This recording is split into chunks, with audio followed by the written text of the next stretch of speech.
Before we get started, I'd just like to introduce Bob. He was a district agronomist with New South Wales DPI from 1975 to around 2005, and he's been an agricultural consultant since then. Bob runs a 285 hectare mixed grain and grazing property east of Coonabarabran with his wife Sue.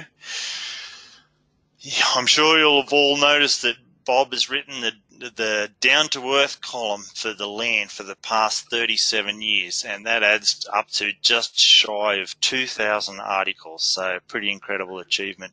Bob pioneered the discovery of Serradella as a suitable pasture legume for light acid soils in eastern Australia. He's helped develop numerous winter wheat varieties including Morombi and Naparoo. He's been the driving force behind the adoption of improved tropical grasses across hundreds of thousands of hectares of northern and central New South Wales, and I'm sure you're going to see his passion for tropicals illustrated clearly today.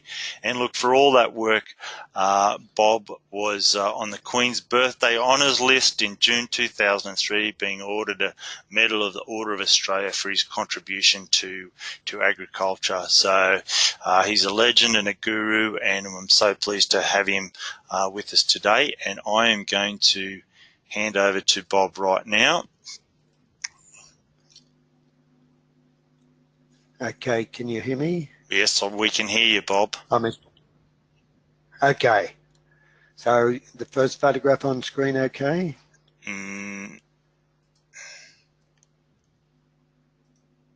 No.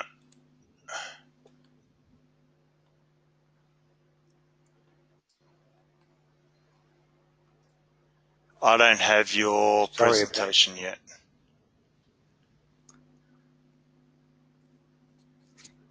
I'll get started when I'm sure you guys have got my screen. Yeah, we still don't have your screen. There we go. Okay, is that better? That's everybody perfect. Got it now? That's perfect, mate. I'm sure I'll hear about it. Okay, well, good morning. Okay, thanks, Todd. Good morning, everybody. Well, that first photograph's taken yesterday on our property and just shows you some of how remarkable tropical grasses can recover. So I'll cover lots of things, but as Todd said, we'll talk a fair bit about tropical grasses. Just another shot. We had 45 millimetres of rain. About two and a bit weeks ago now, and that's just another shot. I was at Yeovil in early March. These guys were lucky enough to pick up a few storm rains, but again, another example of tropical grasses, if well managed, how quickly they can recover. They can grow at the rate of about 140 kilograms of dry matter per hectare per day if they've been well managed. Another part of today's talk will be dual purpose or grazing only winter crops, and that's a shot of our oats coming up a few days ago. Okay, so some of the issues we'll talk about today, pasture species and varieties. I realise people are watching from all over the state, and I'll try and be inclusive. We'll talk about grazing management, we'll talk about soil fertility, fodder crop species and variety choice, various agronomic issues and weed issues. If we've got time, we'll talk a little bit about fodder budgeting and planning. I think that's been a very key part of survival through the drought, planning ahead, and any other agronomic issues as they crop up. So I guess that photograph's pretty familiar to everybody. Nearly all the state looked like that prior to recent rains, and I realise some people still haven't had those recent rains. But that's how quickly you can go from a tropical grass pasture, reasonably well managed. That's 11 days from that to that. And that paddock now has about 1.5 tonnes per hectare of dry matter on it. this again comes from our property, and we've been able to rapidly restock because the amount of feed these guys have produced straight after the rain. Just another shot, a little bit more recent. It's interesting, a lot of people might say tropical grasses only suit northern environments, maybe some central west environments, but if you look at this map, this is from the BOM, and that's a summary of the 6 months from October to the end of March, and you can see this particular year at least there's been just as much summer rain down south as there has up north. And if you look at long-term averages, if the cut-off point is just below Dubbo, about Tomingly, where you get about 50% summer and 50% winter rain if you cut a year in half. But even when you get to Wagga, you're still getting 40–45% of your rain in that 6 months slot. And unless you have pastures like lucerne or tropical grasses, particularly off the tablelands, it's very hard to adequately utilise that water. So hence the emphasis on tropical grasses. If you believe in climate change, this is one recent map that's had a lot of attention. These guys believe the northern climate is slipping south. So, for example, places like Wagga are now designated as more or less uniform rainfall for the future. And I think if this map is right, there's a role for tropical grasses pretty well everywhere in New South Wales, even if the map isn't right and we're just having variability.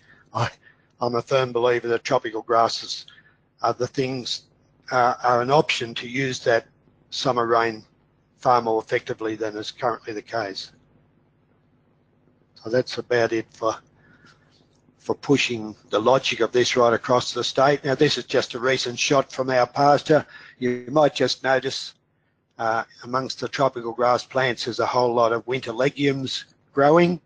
So it's not just the tropical grass we're interested in, it's also their companion winter legumes. In this case it's ceradella and subclover that will hopefully grow right through winter and into spring. We've had some years we've been able to cut the winter legumes for hay in the spring, and later on with summer rain the tropical grasses refire again. I guess this is a typical scenario, pretty light acid country. A lot of people once called this terrible country, acid right through the profile, so lime would fix the topsoil but not the bottom. Here you see a tropical grass pasture with perhaps about 4 tonnes per hectare dry matter on it. Next door neighbour, photographed the same day, unimproved native grass wouldn't be 300 kilograms dry matter per hectare. So the potential to improve once near useless country anywhere in New South Wales, I believe, is extraordinary. Todd sort of asked me to comment the quality of the feed and the sort of live weight gains possible. I mean, even this last 12 months, we run a trading business. We buy steers at about 220, 250, 260 kgs and try and sell them at 450, 500 this year. We sold them earlier, but they've commonly right through this drought, when after any rain event, put on at least a kg per hectare per day.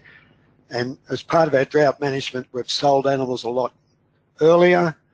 We've actually gone through 2 generations in the last 12 months with these sort of weight gains. So clearly, if your soil fertility is good, your management's good, these are high quality plants, can get up to 16, 17% protein as well as good digestibility. There's a lot of people now that grow sheep with tropical grasses and do it successfully. This is just one example of a property near Gilgendra. Some of the best prime land producers in our district do have quite substantial areas of tropical grass. to combine with other paddocks that might be lucerne or winter forage crops or whatever. Okay, I think every district will have a different map like this, but I think it's useful for trying to figure out where each plant type fits in. The red is the growth curve of tropical grasses. We're in April still at pretty high growth rates. In May, provided we don't get terribly heavy frost, we'll actually grow right into early June. You might think frost will kill off the growth, but often if there's reasonable tropical grass growth, you've got an insulated, warmer area, and it'll keep going until you get the really heavy frost. Clearly in higher altitude, colder winter areas, that growth will slow down earlier and it'll be slower to start again.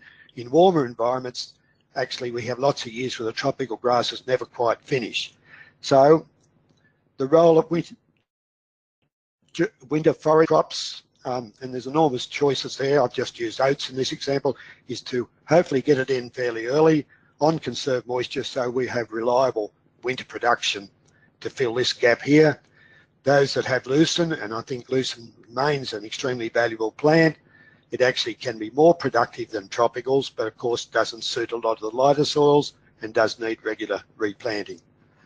And of course, if we get follow-up rain in a couple of weeks, we'll have reasonable subclovus, Cerodellas, medics, depending on the soil type. So that, I look at that as a sort of a way to plan what sort of a balance we should have for winter forage crops and various types of pastures.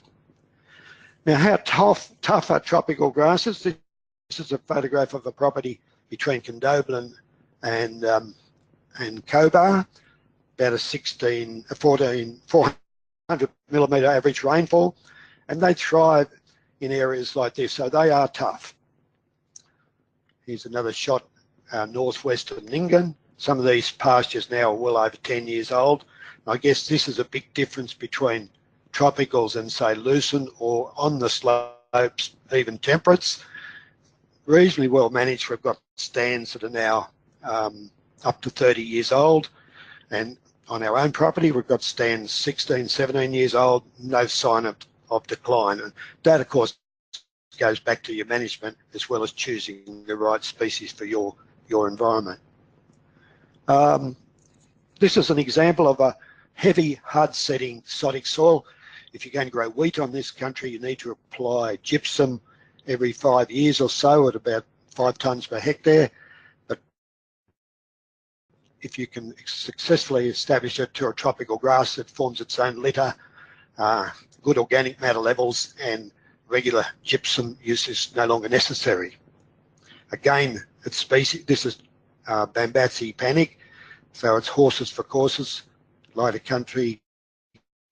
Now, how far south? I think tropical grasses can go a long way south. This is an example of one at Kurawatha, between Cowra and Young, now about 10 or 12 years old.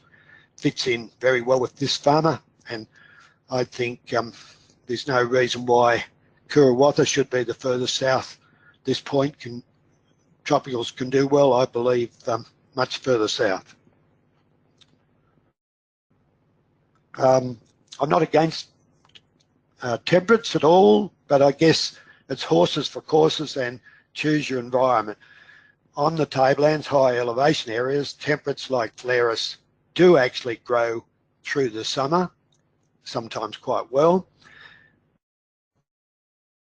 On slopes and plains environments, as we get into hotter environments, the persistent varieties tend to be the summer dormant types. So it's critical that they go to seed in spring. If we have dry springs, which the last couple of years have been, they actually shut down very early and then don't use that summer rain that has occurred across many areas of the state in periodic shortfalls or the odd storm. But I think the same general rules apply to temperate perennials, but their area of adaptability is more on the tablelands and perhaps the higher parts of the slopes. Doesn't mean we can't grow them on the lower parts of the slopes, but they tend to be less useful, particularly if we're running into dry springs. And of course, this is a a really high tablelands property where summer activity type temperatures is all to go with quite good persistence, but you get these types on the hotter, more drier slopes and plains areas, they tend not to be persistent. And not for 1 minute do I decry how good lucerne can be. It particularly suits where people are rotating with cereals on non-acid soils, or where the topsoil is acid but can be fixed easily by lime. I guess what we've seen in this drought, unfortunately, is that as opposed to tropical grasses, lucerne has left very little ground cover, and I've seen in our district, for example, some terrible wind erosion and more recent storms now water erosion because the lack of cover to protect the soil compared with tropical grasses have generally provided very good protection against erosion. But not for 1 minute does one decry lucerne. It's a great producer of quality feed, builds soil nitrogen. It tends to need replacing every now and then, so hence more suited to rotations with crops. And native grasses still happens to be the biggest grass pasture type in New South Wales, and they can be very productive and combine pretty well with winter legumes like subclovus, ceredelis and the like. Where tropical grasses have it over native grasses in most environments, not all, but most environments, the tropical grasses tend to be 3 or 4 times more productive over the spring, summer, autumn period. And we're seeing that right now. One interesting feature of tropical grasses we saw after the bushfires 5 years ago at Coonabarabran, the Warrumbungle bushfire, and 2 years ago at Dunedoo Leadville area. Fortunately, this property had a storm a few weeks after the bushfire, and it was almost instant recovery, far better than any other pasture type. Okay, now I think these next 3 or 4 photographs are a key part of, maybe can't do much about drought management for this current drought, but for future droughts. I took these 3 photographs on the same day. Here's a native grass overgrazed for long periods, set stock, making very poor recovery post-rain.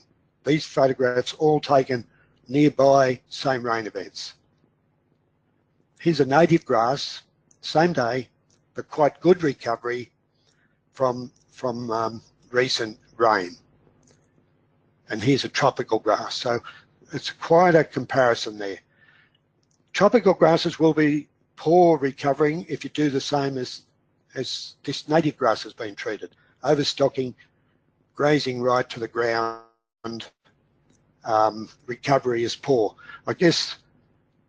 I think I've got a graph shortly that'll explain it better. Here's the other side of overgrazing. We've had some massive wind erosion events this past drought, and basically that all goes to lack of ground cover. This is the slide. It's some research conducted by DPI at Tamworth. I reckon some great research. Sue Boschma is very much involved. Here's a lucerne plant. When it's grazed off, for the next 14 days, it's using its root reserves to regrow. Then after 14 days, it gradually replenishes its root reserves. So by about day 42, you're back to normal. But if you set stocked this lucerne indefinitely, these root reserves keep going down, and eventually you start losing plants and your stand deteriorates badly. That same logic, I believe, applies to most perennial grass plants. So if we want plants that can respond quickly when we do have a break, there's 2 things. One, I believe where possible we shouldn't flog them into the ground, and 2, if we've sensibly rotationally graze them, we've got plants with good root reserves that have got the strength to quickly recover. Now this is for those that might have country looking like this, overgrazed, long drought. Looks awful, doesn't it? this is a previous drought, this same paddock with new management, a bit of subdivision, a bit of fertiliser to correct phosphorus and sulphur deficiency, a few subclovers and clovers and medics introduced to it, and good grazing management, and a break in the drought. And these are all native grasses that weren't sown, they've just gone from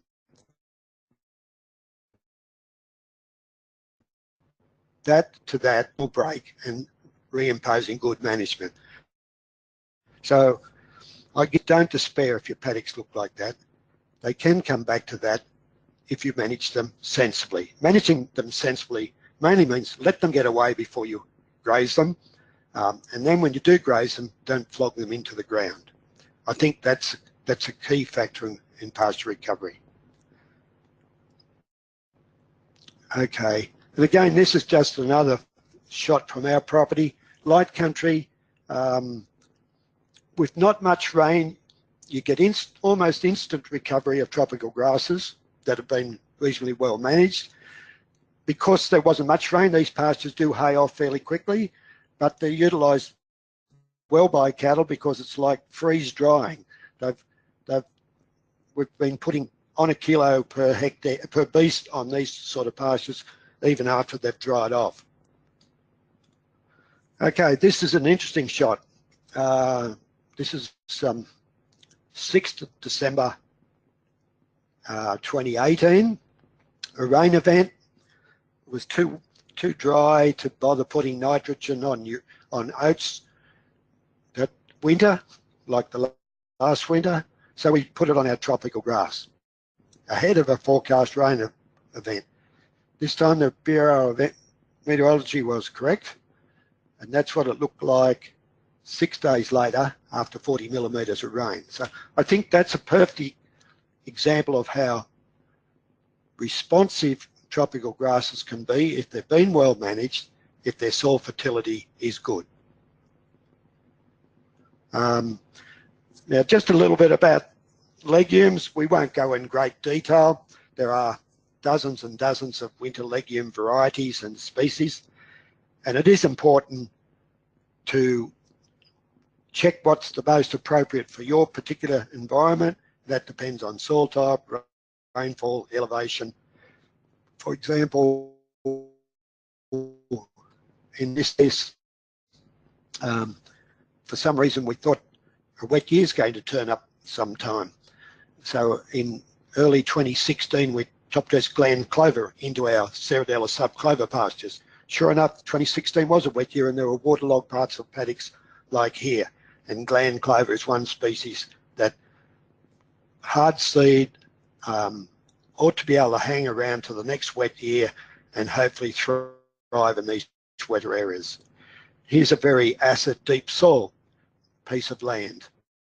pH 4.3, again this is on our property, and Ceradella thrives in these types of soils provided you correct phosphorus and sulphur deficiency, occasionally use molybdenum, and reasonably graze it.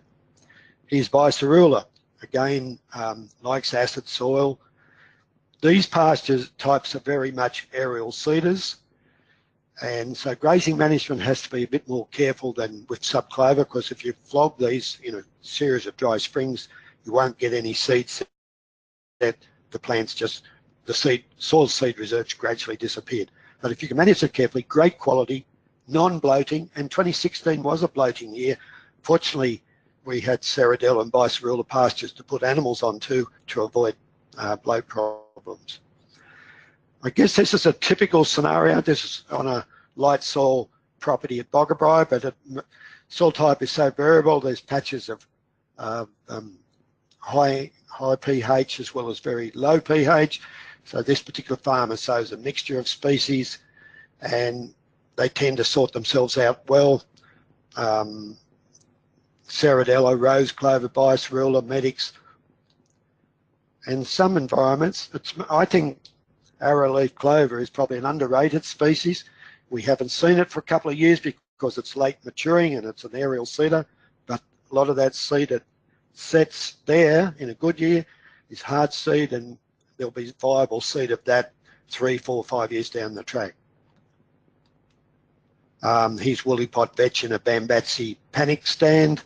So again, another legume option. Out at Narromine, high pH soil, it's a medic option. So just a bit on soil fertility. Here's another bit of really good research from DPI at Tamworth on a low soil, a low nitrogen soil. You can just see how responsive this is to adding nitrogen. Nil production, 5 tonnes per hectare, 50 N, 12.5 tonnes, and it keeps going up and up. Now, one would expect a pasture with reasonable legume content would have nitrogen perhaps somewhere between this 100 and 150. But if we've had a run of dry springs like we've just had, I think there's a role for putting urea on in spring in a lot of these pastures if there's good rainfall forecasts coming. I think it's helped us get through this drought, the last 2 drought years, well, because we've top dressed our urea onto the tropical grasses rather than the oats, because there was no winter rainfall event that we could do it on the oats. This is just a typical soil with phosphorus and sulphur deficiency, and I think anywhere in New South Wales this can be the scenario. The only way to know where you stand here is to soil test. But this is a subclover native grass pasture. That's 100 kgs of single super versus none next door. Same amount of subclover everywhere, but this area's received the single super, that area hasn't. I think this is a particularly interesting slide because you don't need to apply fertiliser every year and at high rates. Again, I'm guided by soil test as what we do.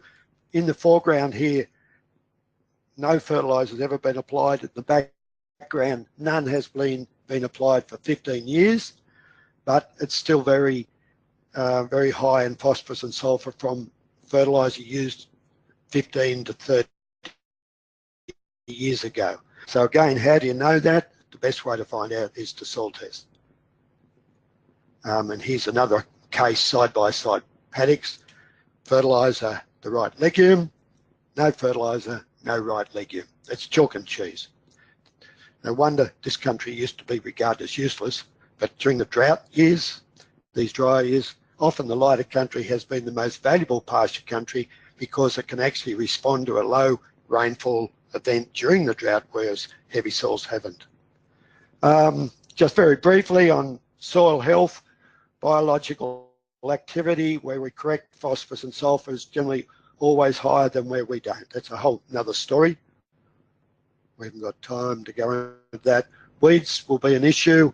So I guess my philosophy is use your cropping phase for your winter forage crops or dual purpose crops to control your weeds, as well in the fallow as well as in crop, so that when you do sow a pasture after 3 years of cropping, you're close to weed free. Here's one of the state's worst weeds, blue heliotrope.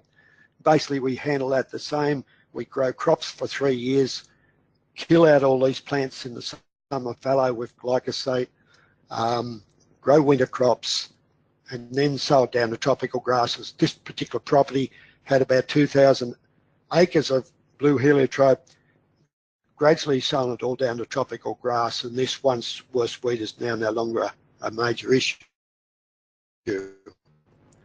Okay, just a little bit on establishment. Here's a perfect establishment of tropical grass. Here's a disaster. And the reason is that if you just go in without controlling weeds, again, research at DPI Tamworth, Sue Boschmer's work and colleagues, you may have 70,000 weed seeds per square metre. That's that scenario. Where you've eliminated them over 2 and preferably 3 summers, you're weed free. And that's one of the keys to getting reliable pasture establishment. I think whether it's temperate, tropical, or legumes like lucerne, weed control is just so critical. Just a little bit on dual purpose crops. I asked myself the question, how early can we sow? If we can sow earlier, we've got a wider window which increases our probability of getting dual purpose or forage crops in on time.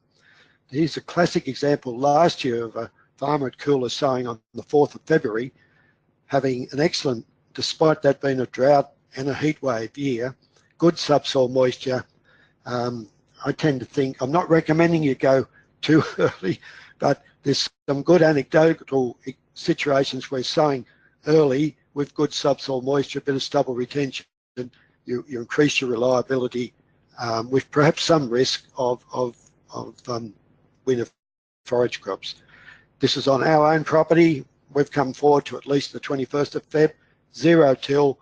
We've conserved subsoil moisture during the summer. That's had 5 glyphosate treatments. Here's an example of conserved moisture during the summer, killing all the weeds with your herbicides. Here's what's called pasture cropping, no conserved moisture. Hard to get an establishment early as this one. Hard to get good growth until you get a good season because there's very little subsoil moisture. The moisture's been used by the pasture. If you want reliable winter feed, I believe it's just like growing wheat or cotton or sorghum. We need good subsoil moisture for reliability. A little bit about, getting close to the end of my time, species choice for your winter crop. If you're growing spring habit type oat varieties, sowing them early, they'll come to head often in the middle of winter, and therefore their recovery will be poorer and their quality poorer. Here's a good trial that just illustrates. That's a spring habit type like the previous photograph. Here's a winter habit type. You graze it right to the ground and it keeps regrowing from the shoot. The spring habit types will reshoot, and you can see that happening there, but it's delaying regrowth. And here's a winter habit, midwinter, just keeps growing.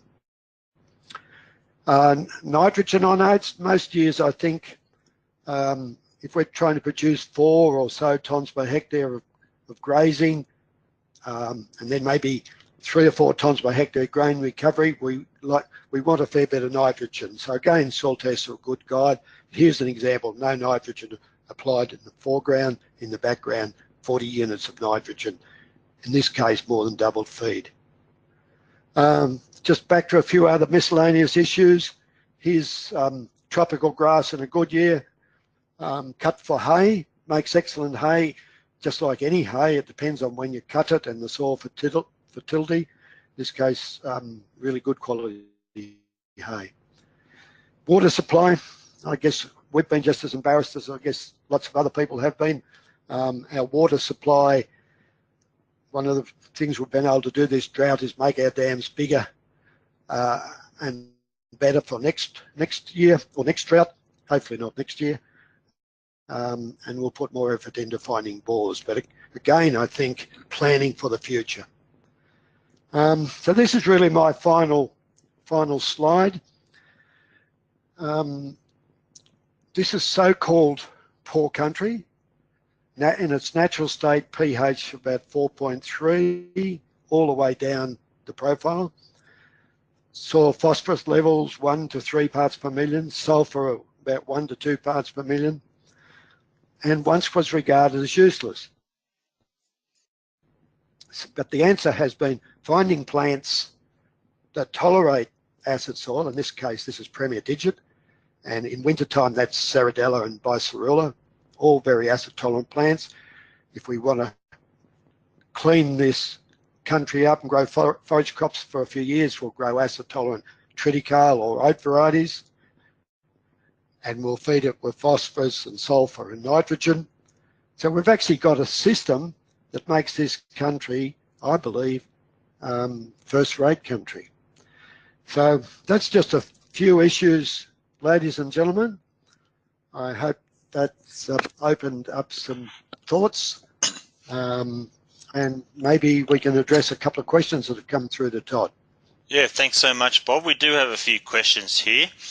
Well, the first is you mentioned tropical grasses pushing further south, and you feel they can go even further than they have.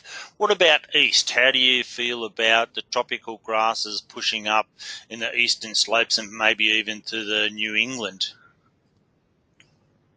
Yep, Well, there are a couple of cases in the New England of people growing tropical grasses at 900 metres above sea level. I realise the tablelands goes higher than that.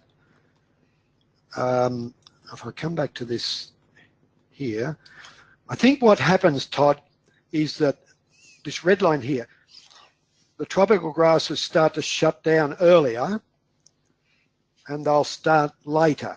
So instead of having a 9 months growth period, they may only have 6. But to counter that, the winter legumes have an earlier starting period and an earlier contribution to winter feed than what you might see in a typical slopes environment, where often the winter legumes won't get going till April or even into May. So my logic tells me, and it's supported by the few growers that are pushing the limit, the tropical grasses, one, will be long-term persistent, because let's face it, a lot of the native grasses on the tablelands, like red grass, for example, are the same type plant as what our tropical grasses like Premier Ditchet grass are. Yeah, that's right. So and I was just going to make the point that one of our worst weeds here, African lovegrass, also a tropical grass, and so maybe there is a role for controlling that weed and maybe other things like Chilean needlegrass as well, which is definitely on the increase and loves to respond to summer rainfall. Bob, Yeah, there's well, another question here. I mean, sorry. I was just going to say, if a weed like African lovegrass or blue heliotrope or Cooldertie grass, they're summer growers, same as the tropicals. So my attitude is fight fire with fire. A tropical grass, far better than a temperate grass or lucerne, is going to be able to compete with these summer growing weeds. We have African lovegrass on our property. It's actually quite a valuable plant if you can grow legumes with it and have that higher nitrogen soil fertility and correct your phosphorus and sulfur. But the best way to actually, until we're ready to use that paddock for cropping and then sow it down to tropical grass, which we've done,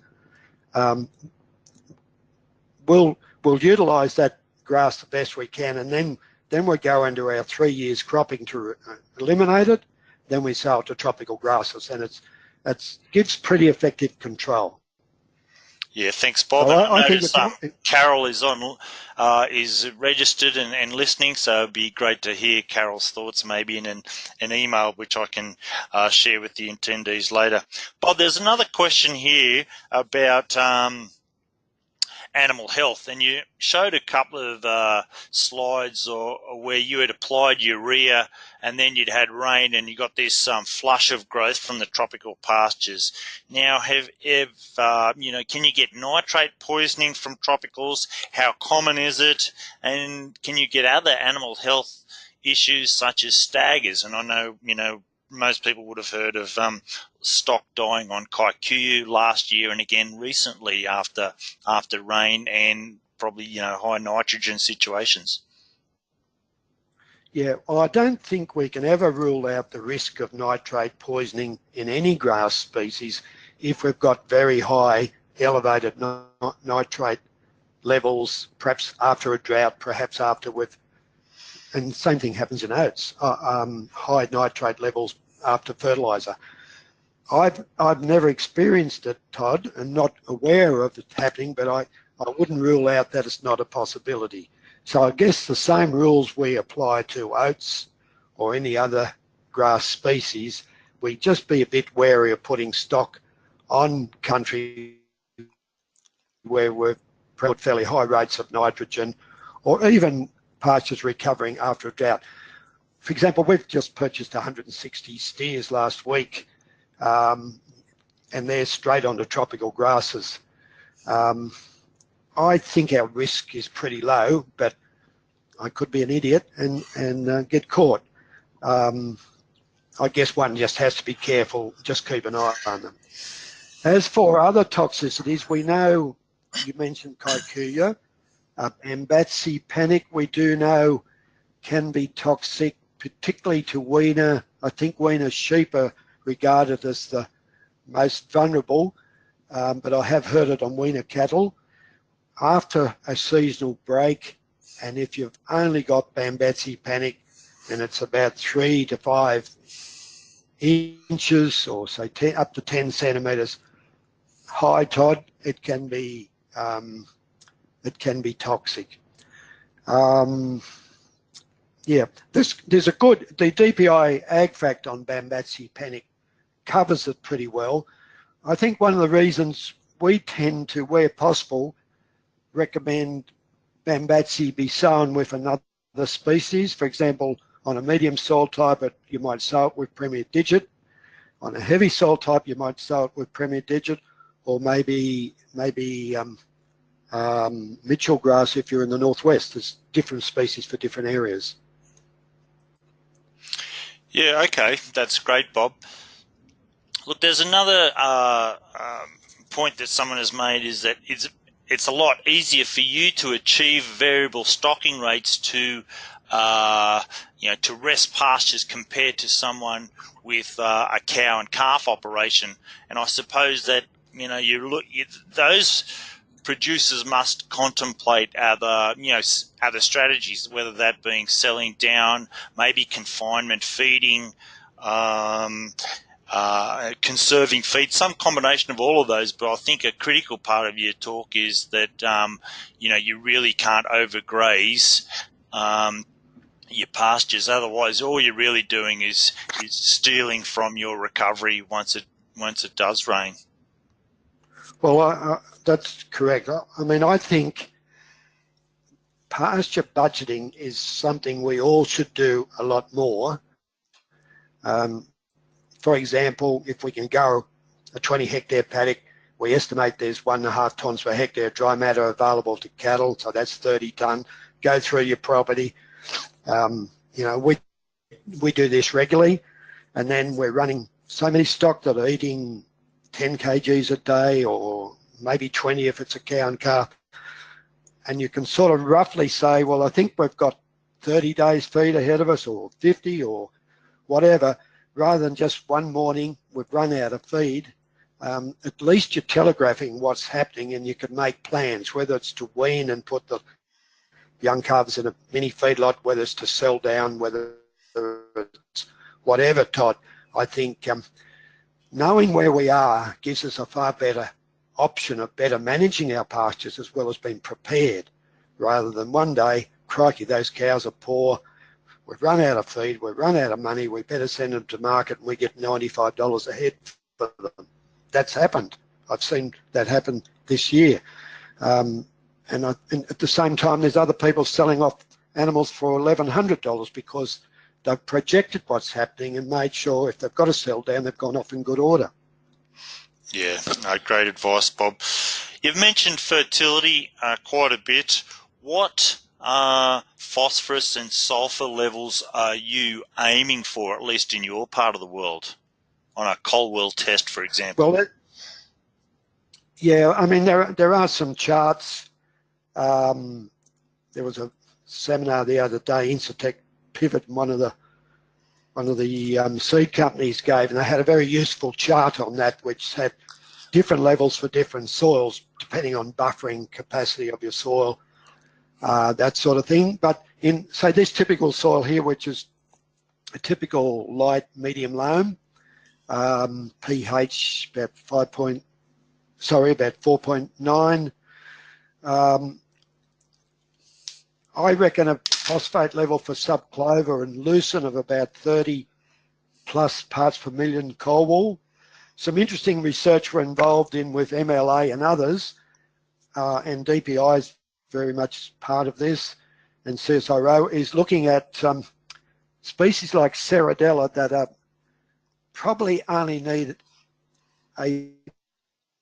a Colwell reading of about 18 parts per million to be able to produce it 100%, near 100%, whereas subclover might want 30 parts per million. So there's a fair bit of research now looking at more phosphorus efficient pastures, and I think that's an interesting way to go, because often there's a fair bit of phosphorus in your soil, but it's locked up in unavailable forms. And clearly it looks like some species like Ceradella and maybe some varieties of, and the researchers looking at this, of species like sub can better utilise that than others. Sulphur, there's almost a universal figure regardless of soil types. The KCl sulphur level of about 8 or 9 parts per million or greater is generally okay. But a lot of these soils, before they're addressed, are only 2 or 3 parts per million. A lot of our basalt soils are very low in sulphur until that's addressed. Yep. Yeah, great. Thanks, Bob. And I suppose just one final issue, and I know you and I have talked about it, it's this balance of tropicals versus winter crop. Obviously, if you're putting a winter crop in, that needs that has to go in on arable land, and it seems like for the most part, to get successful establishment of your tropical pasture, that needs to go in on arable land as well. So, the balance of those two things is going to be, I think, critically important going forward in sort of managing a year-round feed supply. Any comment there? Yeah, well, I couldn't agree more, Todd. And I think we'll all have a different figure. In our example, we've, rightly or wrongly, we've worked out that we want about 20% of our area to winter forage crop. We did start off at about 15%. We've moved up to 20. Another farmer might have a different system, different peak periods of feed use. He might say 10 or 15%. So we're using our winter forage crop for 2 purposes: one, to fill this winter feed gap, and 2, as part of the process of getting country ready to sow down to tropical grasses. Other people might use the same thing to sow down to lucerne or temperate pastures. But if you have 3 years of winter crop, so one, I don't see any point in sowing more winter forage crop than you can actually utilise. It's got to pay for itself. It costs us about $350 a hectare to grow our winter forage crop, but we'll often gross well over $1,200 a hectare in meat that we produce on that. It's a critical part of our feed supply. If we grew more than 20%, I'd suspect we wouldn't be needing that for the enterprise we're running. So the economics wouldn't stack up so much.